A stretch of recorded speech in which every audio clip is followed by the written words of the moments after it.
오늘 시온 찬양대 찬양 예배로 드리는데 헌신 예배로 드리는데 오늘 제가 이 제목을 가지고요 우리 예지 간사님하고 좀 그래서 예배의 영성을 회복하라고 했다가 아니야 찬양의 영성을 회복하라고 했다가 이걸 어떻게 찬양의 영성이라고 하면은 찬양대만 막 들을 것 같고 예배의 영성이라고 하면 모두가 들을 것 같은데 지금 찬양대 헌신 예배고 그래서 제목을 결정짓기를 찬양의 영성을 회복하라 이렇게 제목을 지었어요. 하지만 시온 찬양대뿐만이 아니라 우리 모든 예배자가 주님 앞에서 하나님 앞에서 예배할 때에 찬양의 영성을 회복하시기를 축복합니다. 자, 오늘 에베소서 본문으로 시작해서 제가 확장해서 조금 갈 거예요. 오늘 본문을 보면 누가 찬송을 하고 무엇을 찬송해야 되는지를 딱 기록하고 있습니다. 자, 먼저 누가 찬송해야 되는가? 우리 3절 말씀 같이 한번 볼까요? 3절 시작. 찬송하리로다 하나님 곧 우리 주 예수 그리스도의 아버지께서 그리스도 안에서 모든 신령한 복을 우리에게 주시되 아멘. 누가 찬송하는가? 누구든지 찬송할 수 있을 것 같지만 찬송가를 부른다고 찬송을 부른다고 다 찬송이 아니라는 거예요. 찬송은 누가 부를 수 있는가? 바로 그리스도 안에서 우리 주 예수 그리스도의 아버지께서 그에게 주신 구원의 은총과 그 은총 이후에 주어지는 신령한 복을 받고 누리는 자가 찬송할 수가 있는 거예요. 찬송할 수가 있는 거예요. 그럼 그 찬송의 내용은 무엇이 되어야 될까? 우리 6절 말씀 같이 한번 보겠습니다. 6절 시작. 이는 그가 사랑하시는 자 안에서 우리에게 거저 주시는 바 그의 은혜의 영광을 찬송하게 하려는 것이라. 아멘. 그래요. 누가 찬송할 수 있는가? 하나님의 구원의 은총과 그리고 그 위에 주어지는 신령한 복을 누리는 자, 얻은 자가 찬송할 수 있어요. 그냥 노래한다고 다 찬송이 아니라는 거예요. 누가 불러? 그러니까 다시 말하면 거듭난 심령이 불러드리는 찬송이 하나님이 받으시는 찬송이고 진짜 찬송이라는 거예요. 그런데 그 찬송 속에는 어떤 내용이 담겨져 있어야 되는가? 바로 내게 베푸신 그 구원과 은혜를 노래하는 거라고요. 선포하는 거예요. 선포하는 거예요. 하나님의 영광을 선언하고 선포하는 게 우리 하나님 나에게 이렇게 하셨다. 우리 하나님 나에게 이런 신령한 복을 주셨다. 우리 하나님 이렇게 나에게 은혜를 베풀어 주셨다. 선포하는 게 바로 찬송이라는 거예요. 그래서 이런 찬송이 울려 퍼지는 곳에는 바로 하나님의 영광이 느껴지고 구원의 역사가 일어나는 거예요. 방금 전에 찬양을 저는 벌써 한 곡 보는데 와 이거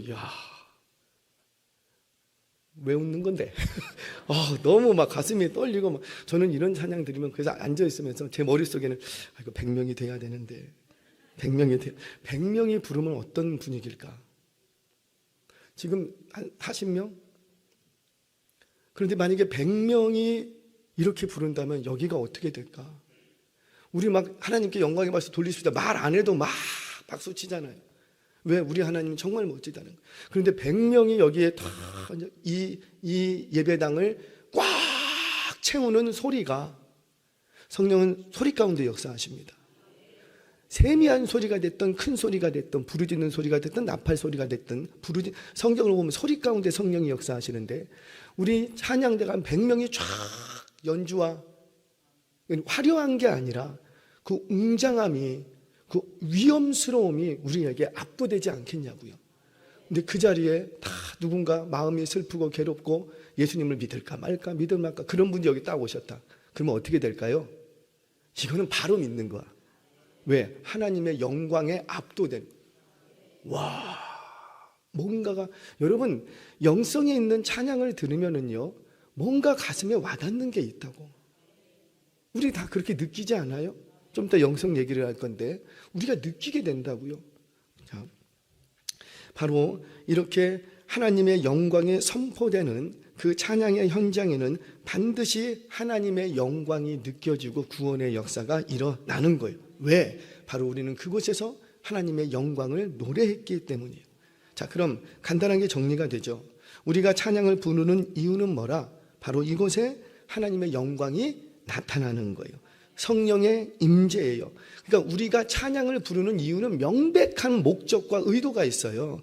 바로 우리가 찬양을 부를 때 이곳에 누가 임재하시고 그렇죠. 하나님의 영광이 임하고 성령님이 임재하시는, 우리는 그거를 바라보면서 내가 찬양 부를 때 우리 하나님 역사하신다. 내가 시온 찬양 때 찬양할 때 하나님의 임재가 경험된다. 내가 찬양 부를 때 오늘 이곳에 하나님의 영광이 나타난다. 그런 확실한 의도와 목적을 가지고 분명한 방향성을 가지고 찬양을 하는 거예요. 그러면 지난번에도 한번 말씀드렸지만 그런 의도와 목적과 방향성을 가지고 찬양을 하기 시작하면 찬양 드리는 자세가 달라요. 선곡하는 것부터 달라지고요. 내가 어떻게 노래해야 될지가 벌써 달라지게 돼 있어요. 이게 분명한 방향과 목적이 없기 때문에 그래서 우리가 지금 우왕좌왕할 뿐이지, 내가 찬양할 때 한 곡이 됐던 두 곡이 됐던 오늘 이 한 곡 속에 하나님의 임재를 내가 경험하리라 분명한 목적을 가지고 찬양하고 이렇게 선포할 때 바로 그곳에는 하나님의 영광이 나타나고 구원의 역사가 일어나는 거예요. 저는 우리 교회에 이런 찬송이 예배 가운데 흘러넘치기를 주의 이름으로 축복합니다. 자, 그러면 그러려면 꼭 한 가지 우리가 가져야 되는 게 있어. 그게 뭐냐? 바로 영성이 있어야 된다. 영성. 여러분, 영성이라는 말이 뭘까요? 영성이라는 말은 이런저렇게 뭐 경건이니 뭐니 표현은 하는데 사실 영성이라는 말을 정의하기는 쉽지가 않아요. 하지만 신령한 자들은 알아. 영성이 뭔지 학문적으로 명제적으로 밝혀주지 않아도 신령한 자들은 벌써 알아. 딱 들으면 아, 저분 영성이 있네. 아, 저분 찬양의 영성이 느껴지네. 우리는 안다고요. 자, 그럼에도 불구하고 굳이 영성이 뭐냐고 정리를 하자면 그리스도와 나와 관계에서 형성된 거듭난 자들의 성품입니다. 무슨 말인 줄 알아요? 나도 모르겠는데 이게 제가 쉬운 말로 좀 풀어볼게요. 다른 말로 뭐냐면 하나님과의 친밀함이에요. 저분 기도하는 걸 딱 들으면 아, 저분 영성이 있어. 기도에 영성이 있는데 그 말은 뭐예요? 그분의 기도 소리를 들으면 하나님과 얼마나 친밀한지가 막 느껴져. 아, 저분의 찬양 소리를 딱 들으면 아, 저분 찬양의 영성 있는 찬양을 좀 부르시네. 그럼 뭐예요? 저분이 찬양할 때 하나님과 얼마나 친밀한지가 확 느껴져. 그래서 영성이라는 것은 다른 말로 뭐냐면 하나님과의 친밀함 또는 하나님을 인식하는 인식의 세계, 이런 거예요. 그러니까 우리가 찬양을 들을 때 하나님을 인식할 수가 있어. 그러면 그 찬양은 어떤 찬양이라? 영성 있는 찬양이라는 거죠. 영성 있는 찬양. 자, 오늘 헌신 예배를 드리는 우리 시온 찬양대가 찬양의 영성 있는 찬양대로 더욱더 발전해 가시기를 주의 이름으로 축원합니다. 자, 그러면 이제부터 시작이에요. 그러면 우리가 영성 있는 찬양대, 영성 있는 예배자가 되고 싶은데 어떻게 해야 되는가? 크게는 두 가지고 작게는 세 가지예요. 자, 첫 번째. 어떻게 해야 영성을 가질 수 있는가? 영성 있는 찬양대가 될 수 있을까? 바로 기도하셔야 된다. 기도하셔야 돼요. 성령을 구해야죠. 성령을 구하지 않고 어떻게 기도하지 않고 어떻게 영성 있는 찬양을 부를 수 있어요? 그거 속이는 거지. 기도하지 않고 어떻게 성령의 능력을 기대할 수가 있겠냐? 기도하지 않고 어떻게 우리 안에 성령께서 역사하시는 것이 나타나기를 기대할 수 있겠냐라는 거예요. 자, 보세요. 다윗은 영성 있는 찬양의 대가였습니다. 이거는 누구도 부인할 수 없어요. 시편이 150편인데 물론 이스라엘 그 민족 안에 시편이 150편만 있는 건 아니에요. 많은 수천 편의 시편이 있어요. 그 중에서 이 시편은 정말 성령께서 우리에게 주신 그런 시편이다 이렇게 인정되는 것만 딱 모은 게 150편이에요. 그런데 그 고르고 골라서 딱 인정해서 모은 게 150편인데 그 중에 73편이 누가 지었느냐? 다윗이었죠. 다윗이. 그럼 어떻게 다윗은 이렇게 영성 있는 찬양의 대가가 될 수 있었을까? 다른 거 없어요. 그는 뭐 하는 사람이라? 기도하는 사람이라. 그는 슬플 때 기도하고요. 그는 쫓기면서도 기도하고, 그는 사울의 칼날에서도 기도하고, 사울의 칼날을 피해서도 기도하고, 전쟁에 나갈 때도 기도하고, 나가고 승리하고 돌아와서도 기도하고, 또 전쟁에 다시 나가야 할 때도 또 기도하고. 그러니까 그는요, 자신의 죄가 드러나도 기도하고, 그 죄를 없이 해달라고도 기도하고. 그러니까 다윗의 인생은 처음부터 끝까지 뭐밖에 없느냐? 기도밖에 없어요. 기도밖에. 시편 6편 10절에 뭐라고 하냐면 내가 밤마다 눈물로 내 침상을 띄우며 요를 적시나이다. 여러분 도대체 얼마나 울어야 침대가 뜹니까? 베갯잎은 이제 적셔봤는데 얼마나 울어야 덮고 있는 이불을, 이 요를, 그거를 적실 수 있겠냐고요. 그럼 다윗은 어떻게 했더라? 밤마다 눈물로 기도하는 거예요. 뭐 그렇게 눈물로 기도할 게 많았는지 다윗은 밤마다 눈물로 기도하며 자신의 침상을 띄우고 요를 적셨다. 뭐예요? 그는 처음부터 끝까지 기도하는 사람이었다는 거예요. 여러분, 우리의 찬송은 그냥 노래하는 게 아니랍니다. 영이신 하나님께 영으로 노래하는 거예요. 아멘이세요? 그러면 기도해야지. 아멘 안 돼. 기도해야지. 기도하지 않고 아무리 좋은 소리를 낸들 그게 영성 있는 찬양이에요? 죄송해요. 그냥 노래하는 거죠. 그 찬양 속에는 아무런 성령의 역사도 없고 성령의 감흥도 없는 거예요.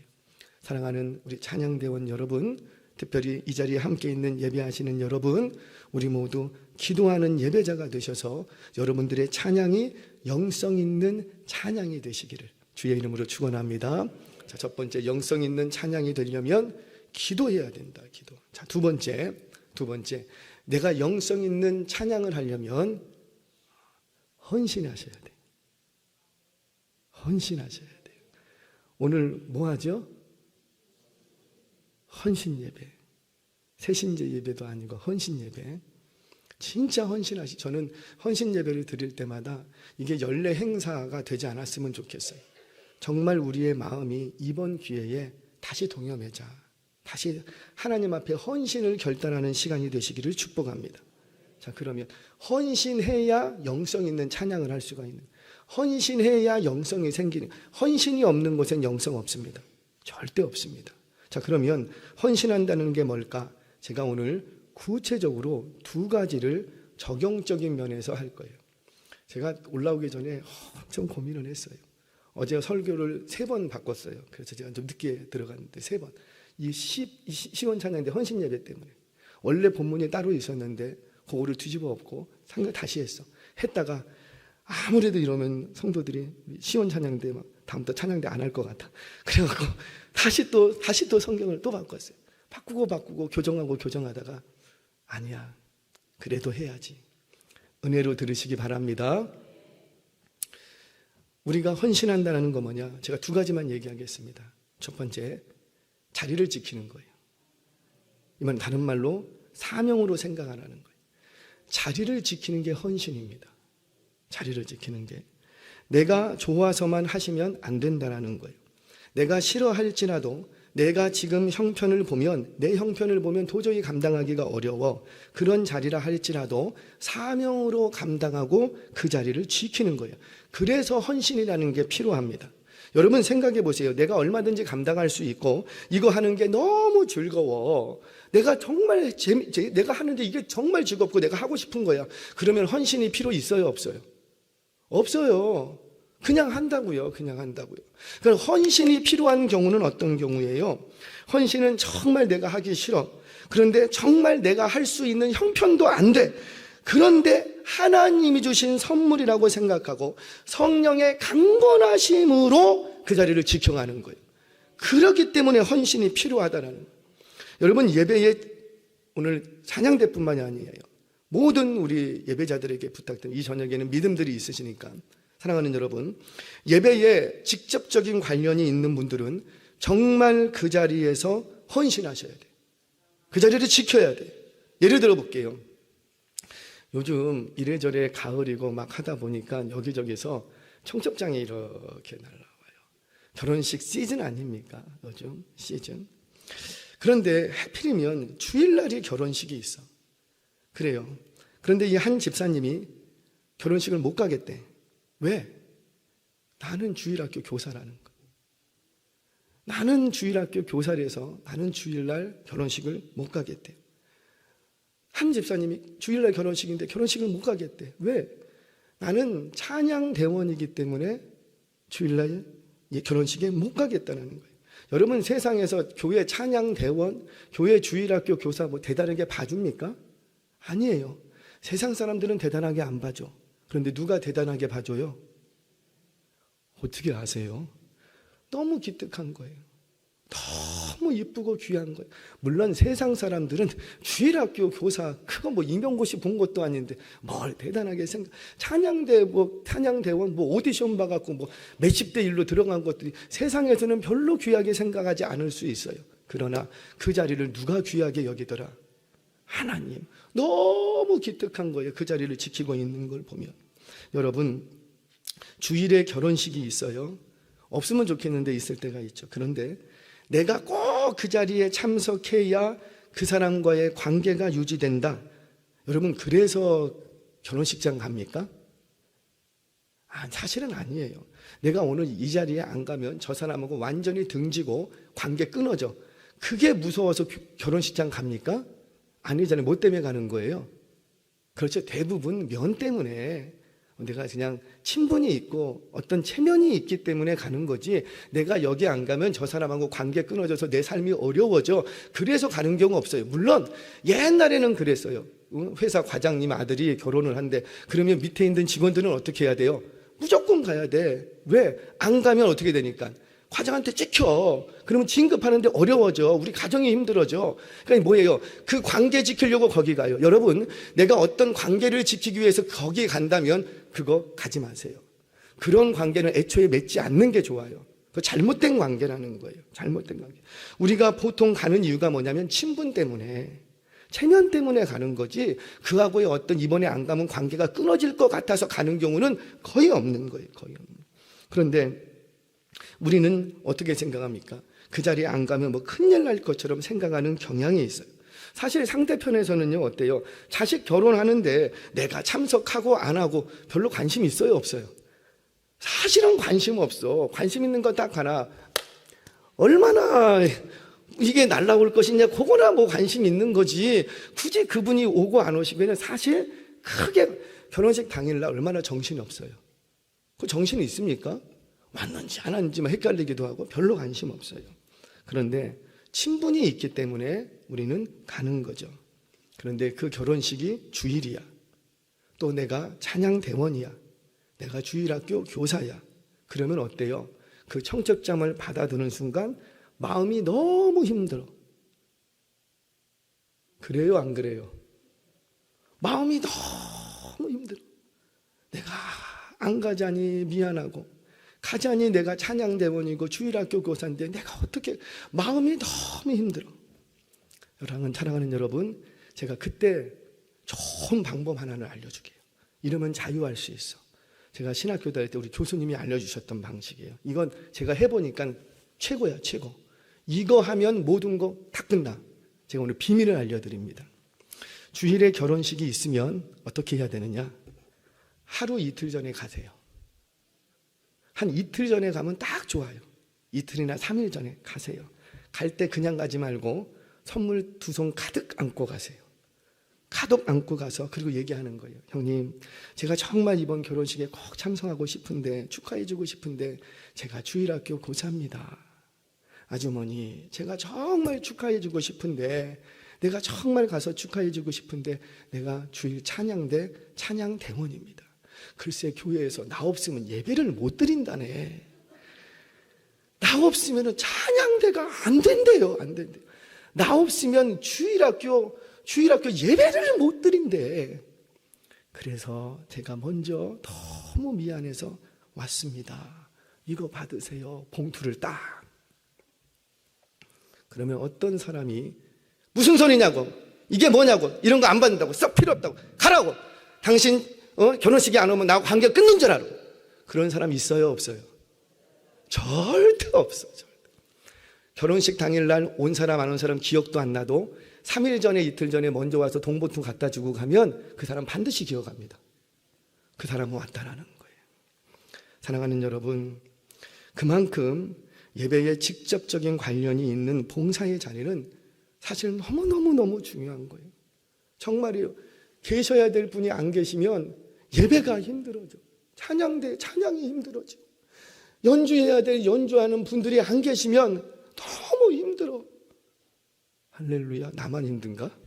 너무 힘들어. 막 은혜가 충만해졌다가 그 자리를 보는 순간, 빈자리를 보는 순간 은혜가 쑥. 사랑하는 여러분, 오늘 시온 찬양대 헌신 예배로 드리는데 정말 찬양을 위해서 헌신해 주시기를 바랍니다. 그 헌신하는 것은 그 자리를 지키는 것이에요. 그 자리를 잘 지켜갈 때 찬양의 영성이 회복될 줄 믿으시기 바랍니다. 자, 두 번째. 첫 번째는 헌신해야 된다. 근데 헌신은 어떻게 하는 것이다? 자리를 지키는 것이 헌신이다. 자, 두 번째는 영성을 가지려면 수고와 땀을 흘릴 각오를 하셔야 돼요. 이 부분은 사실 오늘 설교 안 해도 돼요. 수고와 땀을 많이 흘리신 것 같아. 안 해도 될 것 같아. 자리를 지키는 것으로 만족하지 말고 그 자리에서 수고와 땀을 흘릴 각오를 하셔야 되는 거예요. 그 수고와 희생이, 그 땀이 쌓이고 쌓이면 그것이 영성이 됩니다. 영성이 돼요. 예를 들어 볼게요. 대부분 찬양대는 누가 하냐면 노래하는 걸 좋아하는 사람들이에요. 노래하는 거 싫어하는 사람이 찬양대 서는 경우는 보지는 못했어. 그런데 성경에서는 어떤 봉사의 자리를 감당하고자 할 때 반드시 기준 하나를 제시합니다. 성경에서 말씀하는 봉사의 자리를 감당하는 기준은 요거 하나밖에 없어요. 뭔지 찾아보겠습니다. 베드로전서 4장 10절 말씀 같이 읽겠습니다. 시작. 각각 은사를 받은 대로 하나님의 여러 가지 은혜를 맡은 선한 청지기 같이 서로 봉사하라. 아멘. 뭐라?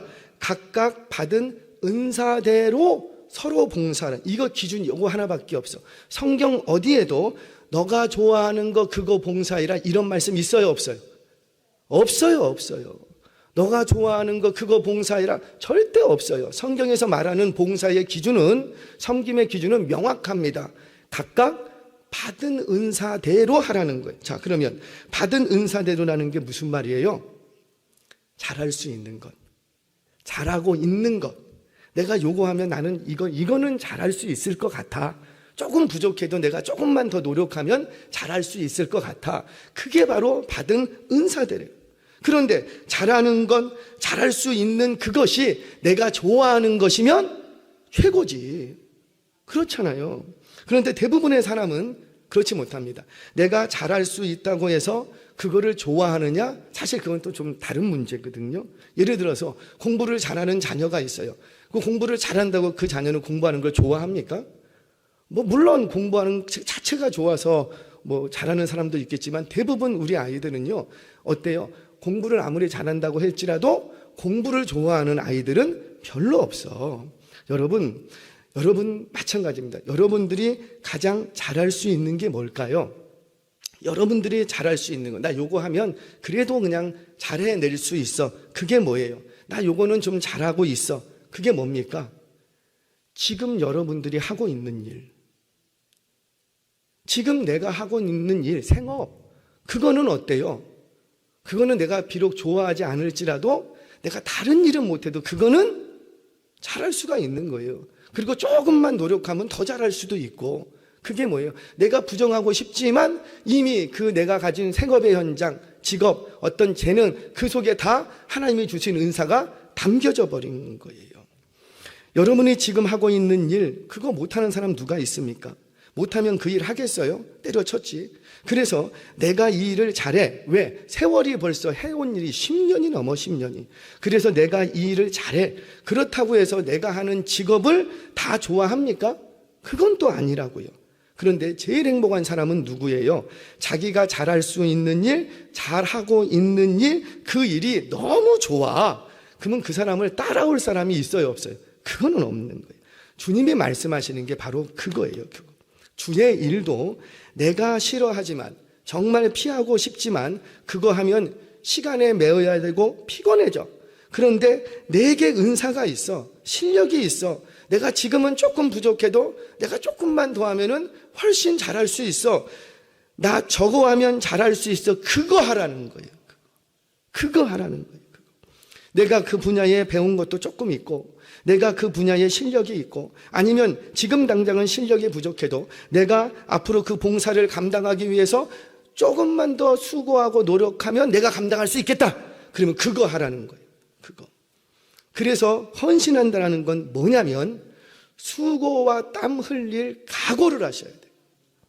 근데 우리는 내가 헌신해 줄게, 그거 아니라고요. 그런 헌신 죄송해요, 우리의 주님 별로 안 기뻐하세요. 아니야, 진짜 안 기뻐하세요. 헌신이라는 건 뭐예요? 내가 이 헌신을 하겠습니다. 이거는 곧 내가 이 자리에서 내가 이제껏 그냥 하지 않았으나 제가 이 헌신을 이 자리를 감당하면서 내가 수고와 땀을 배로 흘리겠습니다. 뭐 때문에? 요것 때문에. 그게 바로 헌신이라는 거예요. 그래서 이 헌신할 때 그 헌신은 영성이 됩니다. 여러분 기억하세요. 영성이라는 것은 실력과 무관하지 않아요. 우리는 영성이라고 하면 자꾸만 뭐 다른 실력하고 영 상관없이 이렇게 생각을 하는데, 영성도 실력이 포함됩니다. 물론 실력이 영성은 아니나 영성이 있으면 반드시 뭐도 있고 실력도 있는 거예요. 오늘 봤잖아요. 와, 박수 치고. 왜? 수고와 땀을 흘렸어요. 오늘 준비하시는데 그냥 뚝딱 해갖고 하셨습니까? 그냥 바로 하셨어요? 제가 교육자 목양실에서 얼마나 열심히 하시는지 계속 부르고 뭐 한 거예요? 수고와 땀을 흘렸어요. 수고와 땀을 흘렸더니 그게 쌓여서 뭐가 되고? 실력이 되고. 근데 그 실력이 이제 뭐가 되고? 영성. 우리 봤잖아요. 와, 하나님 진짜 인지하실 거. 저는 뭐 물이 갈라지는 줄 알았어. 얼마나 감격이 되는지. 왜? 실력이 뒷받침되거든. 실력이. 이런 겁니다. 기도에 영성이 있으면 기도에 실력이 있어요. 예배에 영성이 있다는 것은 예배에 실력이 있다는 거예요. 저는 우리 교회 찬양대가 찬양의 영성이 더 풍성해지기를 축복합니다. 그것은 스킬만을 얘기하는 거 아니잖아요. 찬양의 진심이면 헌신하게 된다니까요. 헌신하면 수고와 땀을 흘리게 되고, 수고와 땀을 흘리면 그것이 실력이 되고, 그 실력이 영성이 되는 거예요. 정말 그런가? 우리 다윗 이야기 한번 보죠. 다윗은 누가 뭐래도 이스라엘 역사 속에서 다윗처럼 찬양의 진심이 있었던 사람이 있어요, 없어요? 눈 씻고 봐도 없어요. 그가 어느 날 사울의 궁중 악사로 들어갑니다. 그럼 그가 찬양 전공자였습니까? 아니 뭐 수금 타는 악기 전공자였어요? 어디 가서 서울 음대 나왔습니까? 레슨 받았어요? 아니라고요. 그런데도 불구하고 그가 연주할 때 얼마나 연주를 막 잘했는지, 연주하니까는 사울에게 있던 악령이 떠나가고 성령이 임재하는 거예요. 이게 영성이지 뭐예요. 성령이 임재하는 거예요. 성령이. 그런데 그 영성이 어디서 왔는가? 하루하루 양을 치면서 아무도 듣지 않지만 날마다 하나님을 찬양하는 거예요.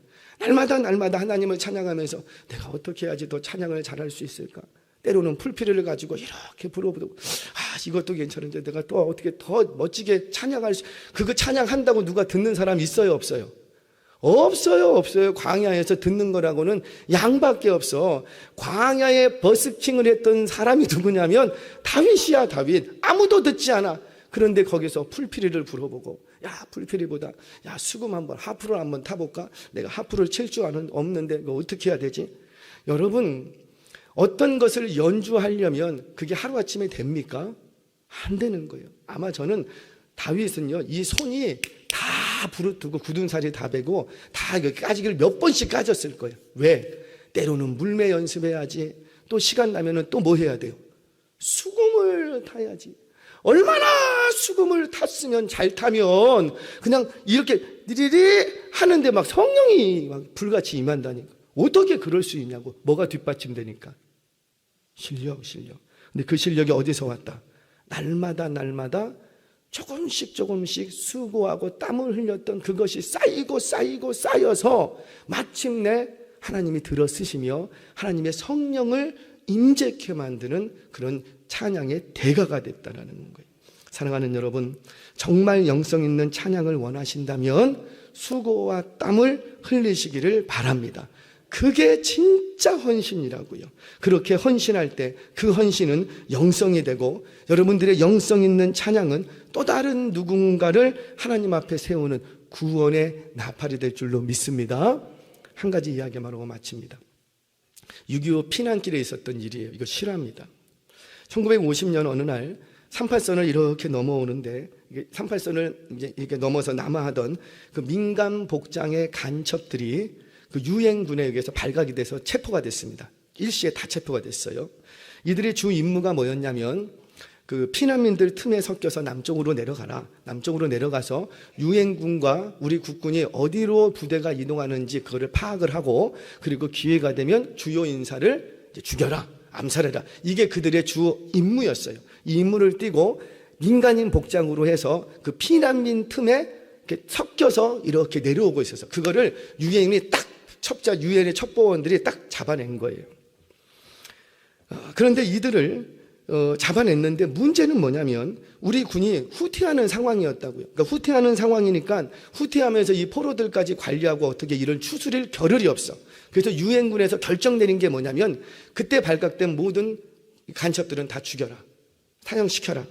군법으로 난 다스려버려라. 그냥 그 자리에서 죽여라.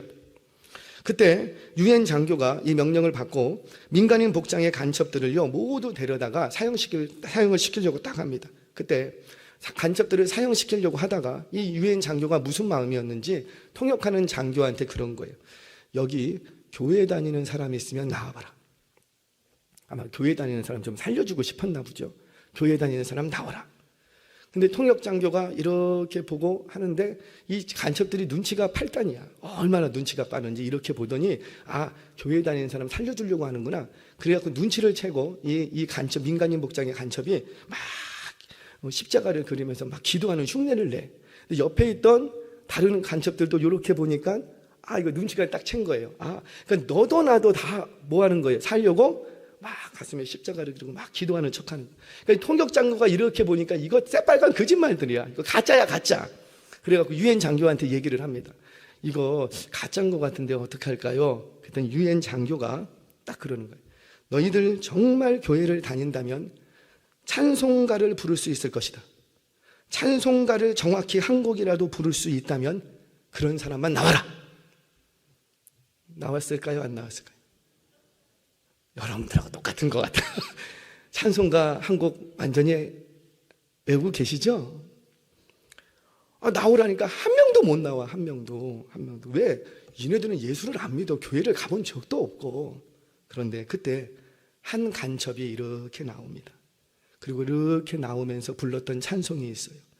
내 모든 시험 무거운 짐을 주 예수 앞에 아뢰이면 근심에 쌓인 날 돌아보사 내 대신 짐을 져주시네.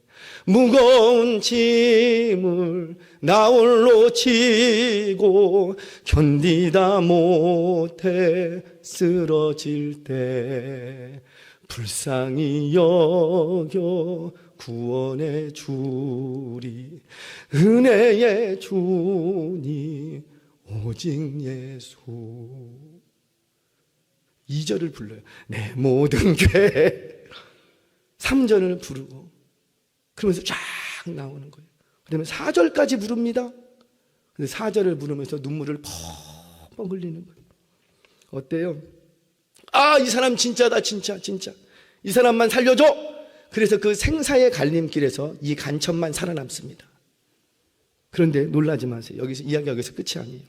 사실 이 간첩은 간첩이 아니에요. 간첩이 아니고 조사를 해보니까 간첩이 내려올 때 민간인 몇 명을 딱 잡은 거예요. 왜냐하면 민간인들 틈에 들어가야 되니까. 그래서 사실은 간첩이 포로 삼고 있었던 민간인이었던 거예요. 근데 이 사람은 교회도 안 다녔어. 교회를 다녀본 적이 없고 이 남자가 누구였냐면 교회에 다니는 아내를 박해하던 남편이야.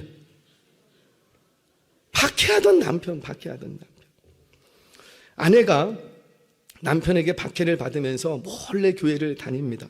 그리고는 남편에게 들키면 험한 소리 다 들어가고 막 머리채를 끌고 이리 끌려다니고 저리 끌려다니고 그런 세월을 10년 살았다고요. 10년. 그래도 이 아내는 그 핍박을 받아가면서 새벽이면 몰래 교회를 가. 새벽 기도하고 교회 와. 그러면은 어디선가부터 소리가 들려. 내 모든 시험 무거운지, 얼마나 힘들고 어려운지 이 아내가 남편의 구박을 받으면서 맨날 부르는 찬양이 뭐라? 내 모든 시 불쌍히 맨날 이 찬양.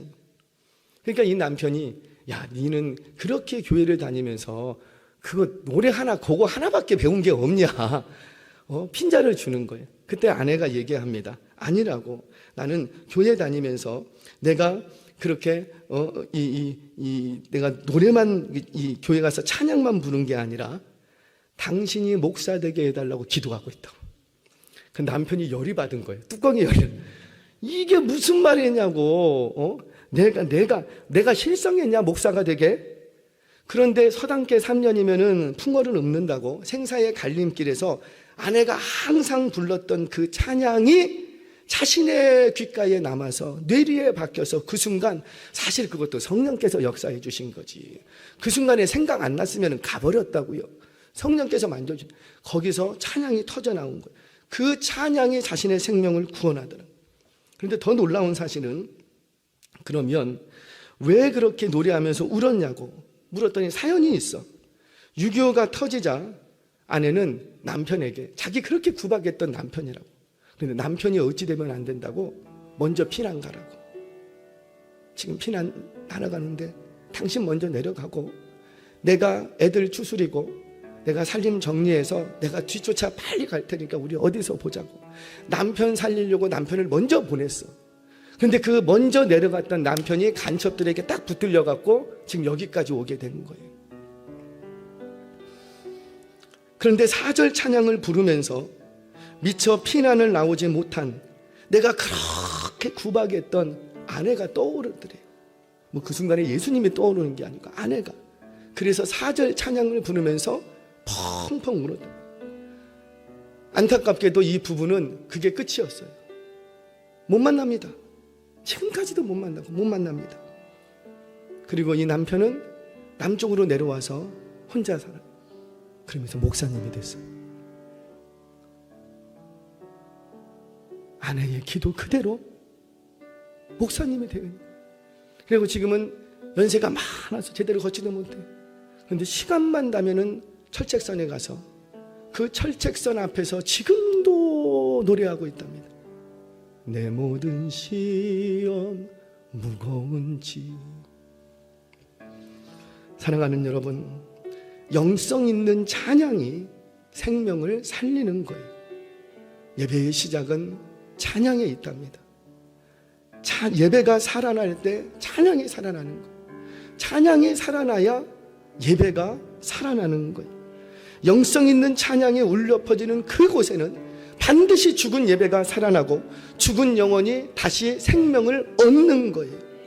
오늘도 헌신 예배를 드리는 찬양대뿐 아니라 우리 모든 성도들이 찬양에 헌신된 성도가 되어서 영성 있는 찬양을 통해 죽은 생명을 살리는 주인공들로 쓰임받는 찬양대 되시기를, 예배자 되시기를 주의 이름으로 축원합니다.